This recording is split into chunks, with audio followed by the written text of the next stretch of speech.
ნეტო აღრიცხვიდან ნეტო დარიცხვის სისტემამდე სემეკის საკანონმდებლო ცვლილებების შესაბამისად ნორმატიულ აქტებზე მუშაობს, რომელიც ელექტროენერგიის გამანაწილებელ ქსელზე მიერთებული მიკროსიმძლავრის ელექტროსადგურების ნეტო აღრიცხვის სისტემიდან ნეტო დარიცხვის სისტემაზე გადასვლის ვალდებულებას აჩენს.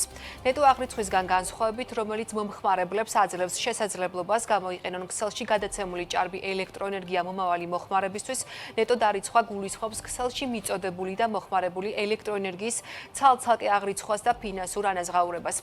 ანუ აქტიური მომხმარებელი იღებს ანაზღაურებას გამომუშავებული და ქსელში მიწოდებული ელექტროენერგიისთვის და ამასთანავე იხდის ქსელიდან მოხმარებული ელექტროენერგიის ღირებულებას.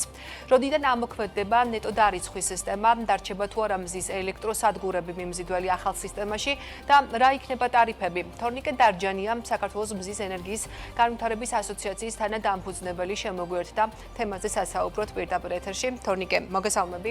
პირველ რიგში ძალიან დიდი მადლობა თქვენი დროისთვის. გუშინ იყო შეხვედრა კერძო სექტორის წარმომადგენლებთან მარეგულირებელ კომისიაში სემეკში და როგორც ვთქვით, ნორმატიულ აქტებზე მუშაობს მარეგულირებელი უშუალოდ ახალ სისტემაზე გადასვლასთან დაკავშირებით, იმიტომ რომ ჩვენ გვაქვს უკვე ახალი კანონმდებლობა, რომელიც 2027 წლიდან ითვალისწინებს ახალ სისტემაზე გადასვლას. თუმცა არის თუ არა სიახლე ამ ნაწილში, რა ხდება მანამდე ამ პერიოდში, იმიტომ რომ ფაქტია, ვიცით, რომ ენერგოპროჯორჯიას ქსელში უკვე შეუძლებელია ნეტო აღრიცხვის სისტემით ჩართვა. თელაში დარჩენილია ჯერ კიდევ ლიმიტები. რაზე იყო საუბარი კომისიაში და რა სიახლეებია ამ კუთხით? დიახ, მოგესალმებით კიდევ ერთხელ, მადლობა მოწვევისთვის. ჯერ პირველი დავიწყოთ იქიდან, რომ კანონი მესამე მოსმენითაც მიღებულია, ანუ ის კანონი, რომელმაც თქვა, რომ 2033 წლამდე ნეტო აღრიცხვის სისტემა იქნება შენარჩუნებული იმ მომხმარებლებისთვის, რომლებიც ნეტო აღრიცხვის სისტემაში უკვე ჩაერთნენ. ანუ ეს რო ასე ვთქვათ, კითხვის ნიშანი რომ ამ კუთხით აღარ არსებობს. ანუ ეს პირველი და მეორე კანონმა თქვა, რომ ნეტო აღრიცხვის ალტერნატივა, ანუ გარდამავალი ასე ვთქვათ, მოდელი იქნება უკვე გადასვლა ნეტო დარიცხვის მოდელზე. ეხლა ჩვენ რა სიტუაცია გვაქვს? ვიცით, რომ თელაში ისევ ნეტო აღრიცხვის რეგულაცია მოქმედებს და ეს ნეტო აღრიცხვის რეგულაცია 2027 წლამდე იქნება შენარჩუნებული, თუ რა თქმა უნდა ლიმიტი, ქსელში ლიმიტი არ შეივსო. მაგრამ ჩვენი ინფორმაციით ეს ლიმიტი ჯერ კიდევ არსებობს და მომხმარებლები ჩვეულებრივ თბილისის ტერიტორიაზე ნეტო აღრიცხვაში ერთვებიან. რაც შეეხება ენერგოპროს, თქვენ სწორად ბრძანეთ, ენერგოპროში ნეტო აღრიცხვის რეგულაცია შეჩერებულია, უკვე დაახლოებით 3 თუ 4 თვეზე მეტია, 28 თებერვლიდან, მარტივად რო ვთქვათ, და ველოდებით ნეტო დარიცხვის მოდელს. ამ კანონის საფუძველზე სემეკში გუშინ ითქვა, რომ ივლისის ბოლოსკენ უკვე შესაძლებელი იქნება, რომ ნეტო დარიცხვის მოდელი იქნეს შემოღებული და ივლისიდან შესაძლებლობა ექნებათ მომხმარებლებს, რომ ჩაერთონ ნეტო დარიცხვის მოდელში. ეხლა რას გულისხმობს ეს ნეტო აღრიცხვის მოდელი, ჩვენ ამაზე ბევრი გვისაუბრია, თუმცა გუშინ სემეკმა მსხდომაზე წარმოადგინა კონცეფცია, ანუ დაახლოებით მონახაზი, რა თქმა უნდა ეს ჯერ არ არის საბოლოო მონახაზი, თუმცა პირველადი მონახაზი, რაც გულისხმობს იმას, რომ თქვენ სწორად ბრძანეთ, ქსელში გადადინებული ელექტროენერგიის, ანუ სიჭარბე თუ აქამდე იქვითებოდა ნეტო აღრიცხვაში, ნეტო დარიცხვაში ეს გაქვითვა აღარ მოხდება. მოხდება ამისი შესყიდვა და წარმოდგენილი კონცეფციით ეს იქნება უნივერსალური მომსახურების მიმწოდeblis ტარიფი, რომელიც არის 5.5 თეთრი ენერგოპროს ქსელში, 8.5 თეთრი თელასის ქსელში. ჩვენ ამაზე იცით, რომ ქონია ასე ვთქვათ, წინა გადაცემებშიც, რომ ეს არ არის დამაკმაყოფილებელი, ასე ვთქვათ, და ამ კუთხით განსაკუთრებით ფიზიკურ პირებში ეს მოდელი მაინც დიდად არ მიგვაჩნია, რომ იმუშავებს და წარმოდგენილი იქნა მეორე ალტერნატივა სემეკის მხრიდან, რაც სიახლე იყო გუშინდელ შეხვედრაზე, ანუ შესაძლებლობა იქნება, რომ ეს ქსელში ჭარბად გადადინებული ელექტროენერგია იყიდოს თავისუფალმა მიმწოდებელმა. ანუ არ იყიდოს ეს ენერგოპრო ჯორჯია მიწოდებამ, არ იყიდოს ეს თელმიკომ 8.5 თეთრად და 5.5 თეთრად, არამედ შეისყიდოს თავისუფალმა მიმწოდებელმა. დღეს თავისუფალი მიმწოდებელზე სანამ ვისაუბრებთ, რა არის და ასე შემდეგ, რომ აუხსნათ მოსახლეობასაც ეს რა, ასე ვთქვათ, სტრუქტურან რა მოიცავს, ასე ვთქვათ, ეს ტერმინი, აუცილებლად უნდა ვთქვათ ისიც, რომ დღეს ბაზარზე თავისუფალი მიმწოდებლები დაახლოებით 5-დან 5.3 ცენტამდე ტარიფით ვაჭრობენ.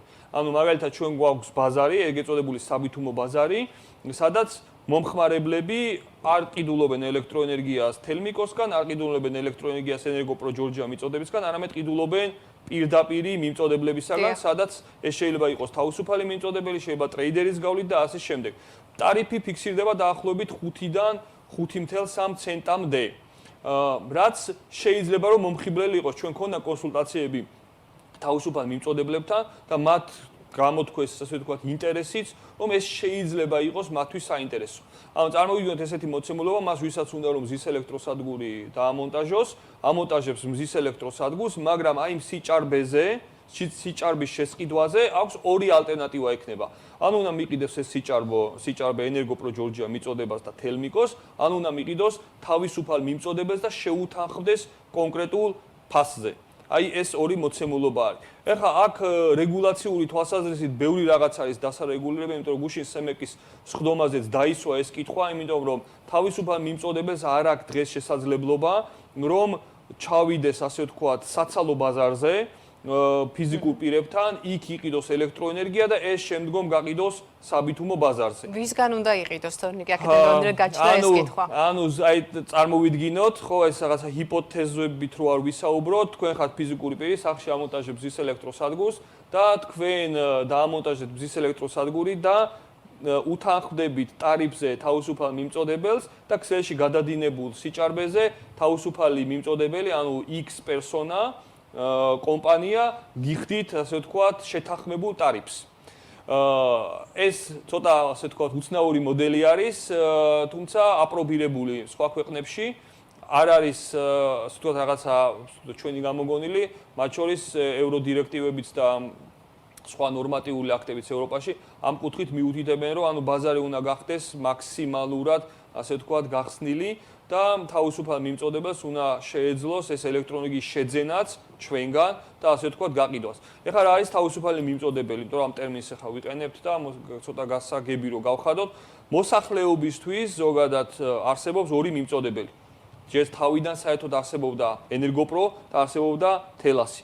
მერე მოხდა ამათი გაყოფა და მიწოდება, ანუ ასე ვთქვათ, ხაზები და ელექტროენერგიის დისტრიბუცია დაევალა ენერგოპროს, მაგრამ ელექტროენერგიის გაყიდვაზე პასუხისმგებელი არის ენერგოპრო ჯორჯია მიწოდება, ანუ მეორე კომპანია.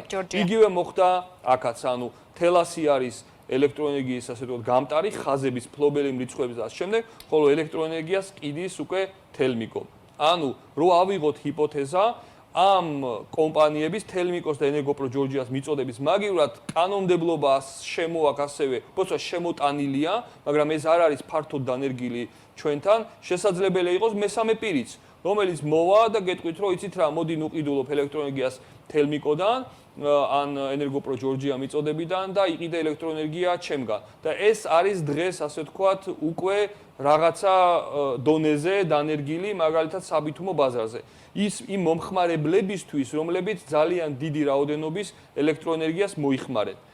ასეთები არის დიდი საწარმო, მაგალითად მეტალურგები და ასე შემდეგ, ასე შემდეგ. ისინი ელექტროენერგიას პირდაპირ ყიდულობენ. ისინი არ ყიდულობენ ელექტროენერგიას თელმიკოდან ან ენერგოპრო ჯორჯია მიწოდებიდან. ანუ ამაზეა საუბარი, რომ ბაზარზე შეიძლება ეს დავინახოთ შანსად იმ თვალსაზრისით, რომ გაჩნდნენ თავისუფალი მიმწოდებლები, რომლებიც ამ ელექტროენერგიას იყიდიან და გაყიდიან შემდგომ უკვე ბაზარზე საბაზრო ფასად, იმიტომ რომ ჩვენ ცალსახად ვამბობთ, რომ 5.5 თეთრი და 8.5 თეთრი დღეს საბაზრო ფასი არ არის ელექტროენერგიის, ანუ თუ ამას წლის ჭრილში გავასაშუალოებთ.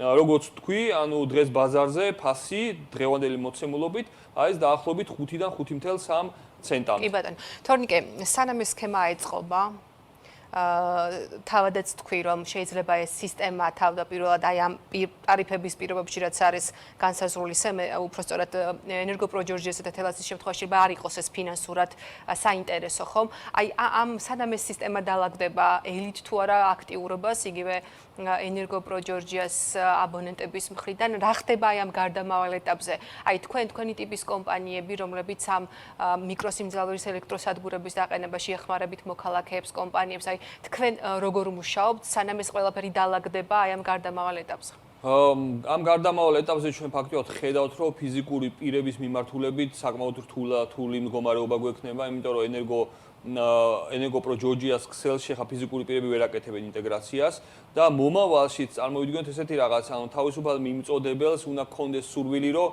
ფიზიკურ პირს ხა ხო ხდებით, როგორი დაბალი სიმძლავრე შეიძლება გქონდეს სიჭარბე გადადინებული ქსელში, ანუ მათ უნდა გაუჩინოთ, ასე ვთქვათ, ინტერესი, თავისუფალ მიმწოდებს უნდა გაუჩნდეს ინტერესი, რომ იყიდოს ფიზიკური პირისგან. ანუ აი ეს ეხა რამდენად ეს მოდელი იმუშავებს, რამდენად ბაზარი ამას დაარეგულებს, რაღაცა ბიუროკრატიაში ხო არ გავეხოებთ, რომ ჩვენ სემეგზე ხა მე ჩემი ასე ვთქვათ, სიტყვა თქვი და ეს ჩემს ზურგს უკანას ვთქვათ ასოციაციის წევრი კომპანიებისაც, რომ ჩვენ არ გვინდა ისეთი რეგულაცია გქონდეს, რომელიც ბიუროკრატიაში გაგვახვევს. ანუ ეს ნიშნავს იმას, რომ კი შეიძლება თავისუფალ მიმწოდებელს თეორიულად შესაძლებლობა გქონდეს ამ ელექტროენერგიის ყიდვის და შემდგომ გაყიდვის, მაგრამ ისეთი ბიუროკრატიული, ასე ვთქვათ, მექანიზმები იდოს ჩადებული, რომ არ უღირდეს, ანუ უძვირდებოდეს. ამიტომ ეხლა არის ზუსტად ამ თვალსაზრისით სამუშაო, რომ მაქსიმალურად ისეთი რეგულაცია იქნეს შემუშავებული, რომ აი ეს ანგარიშწორება ფიზიკურმა პირმა რამდენი გამოიმუშავა ეს სიჭარბე, თავისუფალმა მიმწოდებელმა რამდენი მიიღო, რამდენი გადაყიდა და ასე შემდეგ, ეს ყველაფერი ძალიან კარგად და ასე ვთქვათ, ისე აეწყოს, რომ შესაძლებელი გახდეს ამ მოდელის ფუნქციონირება. ჩვენს რეგიონში მსგავსი მოდელი არ აქვს, მაგალითად სომხეთში ჩვენ მე ვახსენე კიდევაც, ხო, 5.5 ცენტს უხდიან პირდაპირ. და ამ მოდელით მუშაობს, ასე ვთქვათ, ეს ბიზნესი. ჩვენთან ფაქტიურად დაახლოებით იგივე შეიძლება გამოუვიდეს მომხმარებელს, მაგრამ თავისუფალ მიმწოდებელთან, ანუ სემეკი მარეგულირებელი რაღაც დონეზე გვაიძულებს ჩვენ კომპანიებსაც, რომ აქეთკენ ეს მიმართულება განვავითაროთ, ანუ ეს თავისუფალი მიწოდების, ასე ვთქვათ, მიმართულება განვავითაროთ. კი ბატონო, ეს გამოწვევაა, ამას ბიზნესი მიიღებს გამოწვევა, თუმცა ბიზნესი ითხოვს ძალიან მარტივ პროცედურებს და ნაკლებ ბიუროკრატიას ამ პროცესში. კი ბატონო, ნახოთ ეს პრაქტიკაშიც გამოჩნდება ხომ? თორემ ერთს დავასწრებ, ანუ ივლისიდან ნეტო ბილინგზე გადასვლის შესაძლებლობა ნორმატიულ აქტში უკვე ასახული აქვს მარეგულირებელს. სემეკი იწყებს უკვე წარმოებას, საქმის წარმოებას და შესაბამისად, როგორც გვითხრეს, არ ვიცი, შეიძლება ივლისი იყოს ან აგვისტოს შუა იწყებს, ხა ზუსტად ამას უბრალოდ მე ვიმეორებ გუშინდელი შეხვედრიდან ნათქვამს, ივლისის ბოლო იყო ნათქვამი, რომ ეს რეგულაცია, ანუ ნეტო დარიცხვის რეგულაცია იქნება შემოღებული, თუ შეიძლება ერთსაც დავამატებ, ასევე ითქვა ისიც, რომ ვირტუალურ ნეტო აღრიცხვაზე კომისიაში ჯერჯერობით 100-თა სხვადასხვაობა არის. ანუ ეს გულისხმობს ზუსტად იმას, რომ ჩვენ ვიცით რაც არის ვირტუალური ნეტო აღრიცხვა, ანუ ერთგან დამონტაჟება სადგურის და მეორეგან ჩათვლა, ხო? ამ თვალსაზრისით 100-თა სხვადასხვაობა არის. არიან წევრები, რომლებიც არ ემხრობიან ნეტო დარიცხვის მოდელის მუშაობას ვირტუალური ნეტო აღრიცხვის შესაძლებლობით. კი ბატონო, ესეც ალბათ გამოჩნდება რა კონკრეტული გადაწყვეტილება იქნება მიღებული. თორნიკე, ძალიან დიდი მადლობა. ვფიქრობ, საინტერესო ინფორმაცია გავუზიარეთ, მათ შორის თქვენი ასოციაციის წევრ კომპანიებს, მათ ვინც გუშინ არ ესწრებოდა შეხვედრას. მადლობა. თორნიკე დარჯანია საუბრობდა პირდაპირ ეთერში საქართველოს მზის ენერგიის განვითარების ასოციაციის თანადამფუძნებელი.